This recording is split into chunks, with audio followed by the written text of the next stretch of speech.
Capítulo 8. Reconstruye con los pedazos. Al regresar del viaje a Puerto Rico, lo primero que me dispuse a hacer fue llamar a mi esposo para que regresara a casa, tal como Dios me lo había indicado, y pocos días después de esto, ya él estaba de regreso. Una vez allá, se pasaba gran parte del día encerrado, y cuando yo le pedía que me acompañara a la iglesia o que fuera conmigo a predicar a un determinado lugar, me decía: «Después que me destruiste la moral, ¿ahora quieres que salga contigo?». Pero inmediatamente yo salía de la casa, él se disponía a salir por otro lado, y cuando le preguntaba que dónde estaba, me decía: «¿Para eso fue que me pediste que regresara, para estar controlándome? Mejor debiste dejarme donde yo estaba». Argumentos que servían como detonante de continuas discusiones que llegaron a terminar hasta en agresiones físicas. En este punto quiero aclarar que no solo él se alteraba, sino que yo también lo hacía. Aquello era horrible, y solo porque la mano de Dios me ayudó, pude mantenerme de pie en medio de todo eso. Pero un día, en oración, nueva vez sentí el consejo del Señor en mi espíritu, que decía: «Satanás identificó exactamente lo que tiene que hacer para que te alteres. Y si continúas peleando esto con armas carnales, jamás podrás ganar esta guerra en la que él está usando todo lo que puede, dentro del límite que yo le he puesto para atacarte». Aquí quizás muchos piensen: ¿pero cómo así? Ciertamente, como ya dijimos, los ataques que llegan a nuestras vidas no vienen de Dios, vienen de nuestro adversario, a quien Dios le permite atacarnos poniéndole ciertos límites, con el fin de que aun lo que Él nos hace para mal, sea revertido para nuestro bien. Ver Job 1:2. Sin embargo, confieso que en medio de todo aquello no siempre fue fácil verlo así. Ciertamente fue muy duro ver a mi esposo enlazado con la mujer que sin ninguna causa se había propuesto ser mi peor enemiga, ver cómo en vez de ser el apoyo que un tiempo fue, se había convertido en mi acusador y alguien que, lejos de desear mi bien, profería continuamente palabras de mal en mi contra, diciendo: «Tu ministerio va a caer, ya verás cómo todo lo que tienes ahora se va a estancar, la iglesia no crecerá y tus libros nadie los va a comprar». A lo que también se sumaba el hecho de no poder contar con él para nada que tuviera que ver con los compromisos de la casa porque no tenía ingresos. Pero de eso tampoco podía hablarle porque, según él, yo había sido la culpable de que lo sacaran de la iglesia. Por tanto, no tenía ningún derecho de quejarme acerca de eso. Para esos días, llegó la cita del consulado para darle la residencia, y aquello fue para mí como una luz en medio del túnel, porque pensé que si él comenzaba a viajar conmigo a cada lugar donde yo fuera, nuestra relación podía mejorar, y en eso me mantuve creyendo. Pero acerca del mismo acontecimiento, es decir, en cuanto a su llegada a los Estados Unidos, sus planes eran otros, y por cierto, muy distintos a los míos. De hecho, recuerdo que cerca del día de la cita él me dijo: «Investigué que tú no necesariamente tienes que ir conmigo a la cita, así que si quieres yo voy solo». A lo que le respondí: «¿Pero cómo podría dejar que vaya solo, si este ha sido mi sueño de años? Este es un logro de los dos». Cuando el día de la cita migratoria llegó. El día de la cita, muy temprano en la mañana, precisamente antes de salir de la casa, se encerró misteriosamente en uno de los espacios con su teléfono, y cuando le pedí que me abriera la puerta mostró cierto nerviosismo. Por lo que le pregunté: «¿Pero qué pasa?». Y él me dijo: «Nada. ¿Quieres que te dé el teléfono?». A lo que respondí: «Sí, dámelo». Y precisamente cuando yo lo tenía en mano, le llegó un mensaje de texto de aquella persona, y al ver que yo había visto el mensaje, comenzó a tratar de quitarme el celular. En ese momento, pasó algo que jamás había acontecido y que, al ver, quedé absolutamente horrorizada, y fue que mientras él me forzaba para que yo le entregara el teléfono, su rostro se transformó en algo horrible y nada parecido al rostro del hombre que yo conocía. Mientras que, en su furia tratando de tomar el teléfono, me hirió la mano. Acto seguido borró el mensaje y me dijo: «¿Quieres ver el teléfono? Toma, míralo». Aquello era algo que no podía creer que estuviera pasando en uno de los días más esperados de toda mi vida. Pero acto seguido, su actitud cambió y comenzó a comportarse con mucha dulzura y a excusarse por lo que había pasado. Cuando llegamos al consulado, Le aprobaron la residencia y le entregaron un volante para que fuera a recogerla en 3 semanas. Luego de transcurrido ese tiempo, fue a retirarla y ni siquiera me lo comunicó. Más adelante supe que el día que fue a buscar aquella residencia por la que tanto yo había esperado, él estaba en compañía de ella. Para ese tiempo, hasta cierto punto ya estaba resignada a solo esperar la próxima indicación que me diera el Señor en torno al asunto, porque se había vuelto evidente que a él ya nada le importaba. De hecho, ya ni siquiera se esforzaba mucho por ocultar lo que hacía porque, según él, no tenía nada que perder. Pero yo me mantenía creyendo que, a pesar de cómo las cosas se habían tornado, Dios podía hacer algo para salvar mi matrimonio. Por lo que, tal como antes lo había considerado, decidí coordinar todo para que su primer viaje tuviera lugar juntamente con un compromiso ministerial que tenía para ese tiempo en Atlantic City. Para luego de terminar aquella asignación, ir a Nueva York a pasar algo de tiempo con parte de mi familia. Cuando el día del esperado viaje llegó. Cuando el muy esperado día del viaje llegó, temprano en la mañana se ausentó de forma misteriosa por varias horas, y al regresar a la casa tenía los ojos tristes y enrojecidos. Yo estaba consciente de que se habían encontrado aquel día y sabía que su aflicción era debido a la ligadura almática que tenía con aquella persona. Así que traté de ministrar a su corazón y ese día le hablé, no como a mi esposo sino como a una persona que verdaderamente necesitaba escuchar voz de Dios. De hecho, en aquel momento usé el ejemplo de cómo también a mí el enemigo me había atacado, tratando de hacer que entendiera que así como yo me había sacudido de ese ataque, él también lo podía hacer. Pero no importaba el modo como le hablara ni las palabras que pronunciara, él estaba completamente cerrado y no presentaba la más mínima intención de redireccionar su modo de proceder. Al llegar a Atlantic City, estuvo por casi 2 días sin conexión a Internet y me pidió que hiciera algo para conectarlo, porque quería comunicarse con unos amigos para dejarles saber que había llegado bien. A lo que sin ningún problema accedí, pero solo fue cuestión de horas para que me diera cuenta que, sin importarle lo mucho que ese viaje significaba para mí, desde el hotel donde estábamos, él había comenzado a comunicarse con ella usando ciertos códigos que habían acordado usar de forma previa, y de lo que al darme cuenta, negó y dijo que todo lo que yo había visto no era lo que pensaba. Lo que por supuesto, no creí. Pero necesitaba más evidencia que demostraran la veracidad de lo que estaba aconteciendo. Sin embargo, absolutamente todo cambió cuando luego de haber concluido nuestro compromiso en Atlantic City, 2 hermanas de la iglesia donde habíamos ministrado nos transportaban rumbo a la ciudad de Nueva York, debido a que, en el camino, con su teléfono en mano vi que desde su propia cuenta de Messenger, le llegó un mensaje de aquella persona. En ese momento quedó totalmente expuesto que él no solo se comunicaba con ella, sino que también le había dado la clave de su cuenta personal para que yo no notara cuando ellos se comunicaran. Hermana, ¿se puede detener en el primer centro comercial que haya en el camino, por favor? Lo que había acontecido en aquel momento me dejó sin aliento. Pero como íbamos en el vehículo con aquellas hermanas, y debía mantener la postura de la pastora que vieron predicar ese pasado fin de semana, no le pude decir absolutamente nada a mi esposo. Pero sí pedí a las hermanas que por favor se detuvieran un momento en el primer centro comercial que hallaran, y ellas así lo hicieron. Una vez allí, tratando lo más que pude de disimular mi dolor, pedí a las hermanas que me dieran por lo menos 1 hora en aquel lugar, y que si ellas gustaban nos podían dejar para explorar el espacio, y ellas así lo hicieron. Luego de haberse apartado, mi esposo permanecía junto a mí, y solo le dije, ¿cómo es que puedes hacerme todo esto? Él entonces intentó abrazarme, pero yo le dije, entraré al baño un momento. Él se quedó fuera, pero yo al entrar a aquel baño, literalmente me desplomé y tirada en el piso de aquel lugar, pasé más de media hora. Fue ahí donde aconteció la primera parte del relato de esta historia.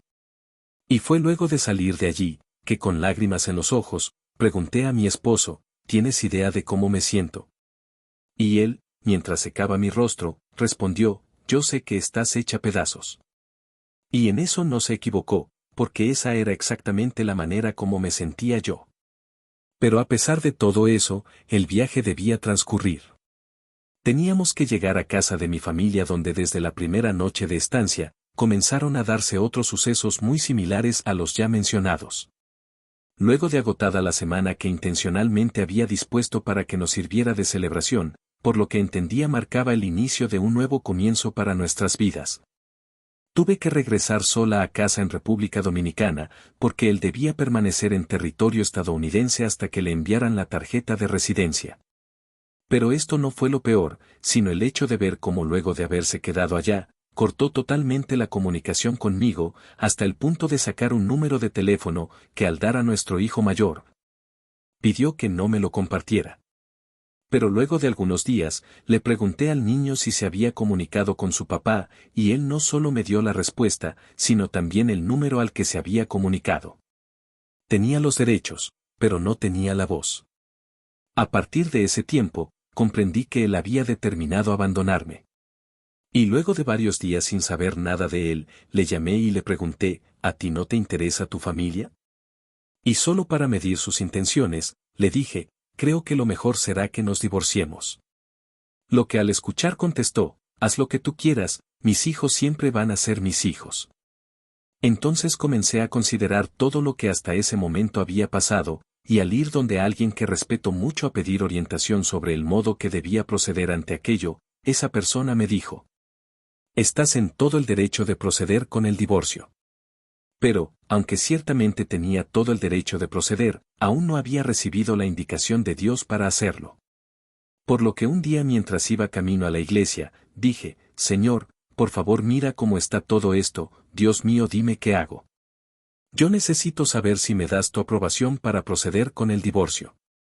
En ese mismo momento sentí como el Espíritu Santo trajo una fuerte carga a mi corazón, la que inmediatamente supe que se trataba de un determinante no, y a esta peculiar manera de responder.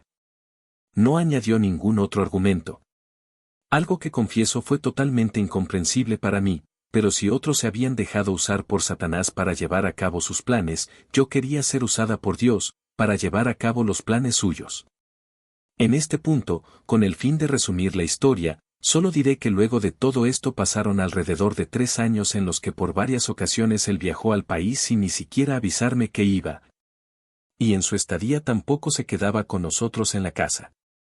Pero esos viajes eran de corta duración y, una vez agotado el tiempo que se había propuesto pasar allá, regresaba a Nueva York, donde estaba establecido. Allá llegué a ir en 2 ocasiones a buscarlo, pero él no quiso irse conmigo. Aún así, no me di por vencida, sino que luego de un tiempo regresé y le dije: dime qué es lo que tengo que hacer para que volvamos a ser una familia. Ponme las condiciones, que lo que tú me digas yo lo voy a hacer. Y él me dijo: yo no regresaré a Santo Domingo. Entonces, le pregunté: ¿qué quieres? ¿Quieres que yo venga a vivir aquí contigo? Y él me dijo: sí. Deja la iglesia y ven a vivir aquí. Dispuesta a todo para restaurar la casa. Para ese tiempo, uno de los argumentos que él permanecía utilizando para tratar de dañarme, era que mi prioridad nunca fue la familia sino mi agenda de predicaciones y la iglesia. Por tanto, nunca creyó que yo estaría dispuesta a poner en pausa mi agenda de predicaciones ni a dejar la iglesia, que con tanto amor y entrega el Señor me había permitido levantar. Para ir a vivir a Nueva York con el propósito de salvar lo que, según el orden de las prioridades, debía estar primero, que era mi matrimonio. Así que hablé a mi obispo para anunciarle mi partida y pedirle que le diera todo el apoyo posible a la persona que había de quedarse a cargo del rebaño. Además, procedí a vender todos los muebles que tenía con el fin de recaudar dinero para el viaje, y cancelé todos los compromisos que tenía en la agenda por los próximos 6 meses a partir de ese momento, con el fin de poder dedicarle a él y a los niños todo mi tiempo, una vez que estuviéramos establecidos en nuestro nuevo hogar en Nueva York. Pero a pesar de haberle avisado la fecha que tomaría para estar allá buscando la casa donde nos habíamos de mudar y pedirle que por favor saliera a buscarla conmigo, cuando llegué allá con los fines mencionados, nunca respondió a mis llamadas y, luego de yo haber vendido todo, de haber entregado la iglesia y haber paralizado la agenda durante 6 meses, me dijo: aunque vengas para acá, yo no me voy a mudar contigo. Y volvió a decirme: mis hijos siempre serán mis hijos. Ante tal acontecimiento, no tengo palabras para describir cómo me sentí. Pero a pesar de todo, debía seguir avanzando. Así que otra vez volví a hablarle a la iglesia, la cual se dispuso a apoyarme ante lo acontecido, aunque también deseaban que en algún momento, quien una vez fue el sacerdote de la casa, recapacitara. Pero en vez de esto, él cada día se volvía más rebelde. De hecho, para ese tiempo comenzó a llamar a cada uno de los miembros de la iglesia con los que tenía contacto, con el fin de hacerme daño. Luego de haber transcurrido todo esto, yo igual seguía esperando, y varios meses después supe que él estaba de vuelta en el país. Hizo contacto con los niños como lo hacía siempre que llegaba, pero a mí ni siquiera me llamó para decirme que estaba allí. Para esos precisos días, Dios me despertó en la madrugada y me dijo: puedes proceder a hacer lo que no te permití que hicieras en otro tiempo. Y para que no me quedara duda de que se trataba del proceso de divorcio, le pedí que me lo confirmara a través de 3 señales, que en solo cuestión de días me fueron contestadas. Pero lo más importante de esto es que cuando inicié los trámites para dicho proceso, sentí una paz y una fortaleza tan tremenda que terminaban de confirmar por completo que aquella decisión contaba con la absoluta aprobación del Señor. Pero jamás olvidaré cómo, luego de haber iniciado aquel proceso, le pregunté al Señor: Dios mío, pero si me ibas a dejar dar este paso, ¿por qué no permitiste que fuera antes? A lo que él respondió: amada hija, nada estuvo perdido. Sino que cada una de las cosas que hiciste te sirvió para desarmar por completo al enemigo y dejar sin efecto lo que él profería en contra de ti. Así es que hiciste lo que tenías que hacer y peleaste como debías pelear, ahora tendrás mi respaldo. Sin embargo, en cuanto a la decisión de divorcio, en algún momento quien fue mi esposo llegó a decir: si te divorcias de mí, tu ministerio será sepultado, nadie volverá a invitarte a predicar y veremos quién se va a interesar en leer tus libros. Pero pese a todas estas malsanas expresiones, el Señor guió mis pasos y se encargó de ayudarme, para poder volver a construir utilizando mis pedazos. Pero, ¿cómo pude yo reconstruir con mis pedazos? Antes que nada, quiero aclarar que en un momento determinado de este proceso, no solo sentí que me había quebrado yo, sino que también se habían quebrado mis sueños de mantener a mi familia unida y de que mis hijos nos vieran llegar al final de nuestras vidas juntos. Indiscutiblemente había sido atacada, golpeada y herida, pero no podía cambiar lo que había pasado. Solo podía determinar lo que iba a hacer con lo que me había pasado, y decidí alzar mis ojos al Señor, quien posee los planos de la edificación de mi vida, y Él me dijo: que no te confundan las ruinas, porque de todo esto sacaré tu mejor edificación. Pero para emprender aquella reconstrucción tuve que hacer que la única instrucción que siguiera mi espíritu fuera la contenida en los planos de mi Hacedor. Por tanto, tuve que morir a mis sentimientos para conectarme con su perfecta voluntad, tuve que poner como prioridad en mi vida hacer sonreír a Dios, aunque en muchas ocasiones por causa de esto tuviera que llorar yo. Ahora bien, en este punto debo señalar que el hecho de que mi proceso haya culminado de esta forma, no significa que si tu matrimonio está pasando por algo similar, tenga que terminar de la misma manera. Por lo que insto a cada persona que lee esto, a no proceder a tomar decisiones que primero no hayan sido autorizadas y confirmadas por el Señor. En nuestro caso, el haber dado este paso con la absoluta cobertura y dirección del Señor, es lo que ha hecho que aunque muchos han querido usar esto para dañarme, Dios ha sido mi defensa y se ha encargado de respaldarme. Y gracias al respaldo del Señor con nosotros, mis 2 hijos han sido guardados y tanto la Iglesia como nuestro ministerio evangelístico en las naciones crece cada día de forma imparable. Por otro lado, recibimos continuamente cientos de mensajes acerca de cómo nuestros libros están edificando e instruyendo a cientos de miles de personas en diferentes naciones, teniendo un respaldo tan tremendo. Que nuestro primer libro Te desafío a crecer, en el año 2017 alcanzó la posición de best-seller, o como es su traducción, éxito de librería. Mientras que otros como Mujer Reposiciónate e Indetenibles, son de los más solicitados por el público que frecuenta las tiendas donde se encuentran posicionados. En otro orden, áreas de nuestro ministerio tan neurálgicas como son la formación y la mentoría, se han fortalecido de manera sorprendente, hasta el punto de que varias iglesias han pasado a hacer alianza ministerial con nosotros. Por otro lado, le hemos creído a Dios para expandir el ministerio en otras áreas de funcionamiento como son, librería, restaurante y centro de cuidado para niños. Mientras que, como próximo proyecto, tenemos el abrir una escuela de formación ministerial para las naciones a través de la Internet, con el propósito de formar ministros y hacer que estén debidamente equipados para poder cumplir con la asignación que Dios les ha encomendado. Porque he hecho la firme promesa al Señor de que mientras yo viva, con todo lo que tengo y lo que soy, le serviré hasta el último suspiro de mi vida. Finalmente, antes de dar por culminado este capítulo, quiero aclarar que lo que aquí he expuesto representa solo una parte de las cosas que acontecieron y de todo lo que tuve que enfrentar. Ya que tal como aclaré en el principio, este relato no tiene como fin dañar o afectar la imagen de alguien, sino que este proceso sirva de referencia para que todo el que pueda estar pasando por algo similar a esto, sepa que siempre será posible volver a construir usando lo que se quebró. Principios del capítulo. Los ataques que llegan a nuestras vidas no vienen de Dios, vienen de nuestro adversario, a quien Dios le permite atacarnos poniéndole ciertos límites con el fin de que aun lo que él hace para mal, sea revertido para nuestro bien. No tomes decisiones importantes basadas solo en derechos, sino por dirección del Señor, así podrás estar seguro de que tendrás su respaldo en cualquiera que sea la consecuencia. Jamás podrás ganar una batalla espiritual utilizando armas carnales. Porque las armas de nuestra milicia no son carnales sino espirituales y de estas, según el texto sagrado ya hemos sido equipados. Cuando pierdes el equilibrio procedes a manejarte mal y el mal manejo hace que aun teniendo la razón puedas perder el derecho.